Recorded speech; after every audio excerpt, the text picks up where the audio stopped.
Halo semua, balik lagi. Video kali ini kita akan membahas seorang nelayan yang hanyut di lautan. Pada saat kecil, apakah kalian pernah bercita-cita menjadi seorang nelayan? Mayoritas jawabannya pasti tidak. Dan pernah kebayang tidak jika kapal kalian melaut terkena badai dan terombang-ambing selama beberapa bulan? Kisah semacam itu bukan fiktif. Namanya adalah Salvador Alvarenga, seorang nelayan asal El Salvador. Terapung di kapal ikan selama 438 hari sebelum diselamatkan. Ia terapung di lautan dan terdampar 6.700 mil kalau dikonversikan sebesar 10.782 km dari lokasinya semula, tepatnya di Ebon Atoll, Kepulauan Marshall. Awal kisah dimulai pada 18 November 2012.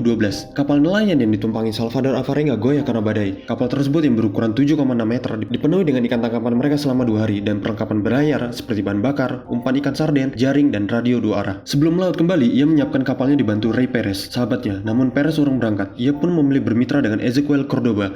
Untuk usianya sendiri sampai saat ini tidak dapat dipastikan. Dari beberapa artikel yang tim kami rangkum, Cordoba berusia di antara 18 sampai 22 tahun. 2 hari setelah melaut dan berencana kembali setelah mendapatkan hasil tangkapan, mereka terjebak hujan badai. Di tengah badai, mereka harus bertahan hidup. Mereka bertekad untuk menavigasi badai yang semakin kuat, sehingga kapal kayu itu terhempas di tengah laut. Tak lama kemudian, terjadi perubahan visibilitas. Awan hitam menghilang, berbulan-bulan kapal kecil mereka terombang-ambing dan tidak tahu arah. Tanpa kail atau pemancing, Alvarenga menemukan cara sendiri untuk menangkap ikan. Ia berlutut di ujung kapal, matanya mengawasi air, dan menangkap ikan dengan tangannya. Ezequiel membersihkannya, dan mereka makan ikan mentah-mentah. Coba bayangkan, sebelum menemukan sumber air karena kehabisan air bersih, Alvarenga kemudian mulai minum air seni. Ia juga mendorong Cordoba untuk mengikutinya. Alvarenga yang telah berpengalaman berlayar tahu betul bahaya meminum air laut. Meskipun kerinduan memuncak untuk meminum air, ia menolak minum air asin. Untuk air bersih, mereka mengandalkan dari penampung air hujan, dan itu tetap harus dihemat penggunaannya. Sedangkan untuk tambahan, mereka memungut plastik yang mengapung di lautan dan menemukan beberapa sisa makanan. Terdampar selama berbulan-bulan, dua nelayan yang awalnya bukan teman dekat pun saling berbagi cerita, bahkan membuat janji, jika Ezequiel bertahan hidup, ia akan pergi ke El Salvador dan mengunjungi orang tuanya Alvarenga. Sedangkan jika Alvarenga bertahan hidup, ia akan pergi ke Chiapas dan menemui ibu Ezequiel.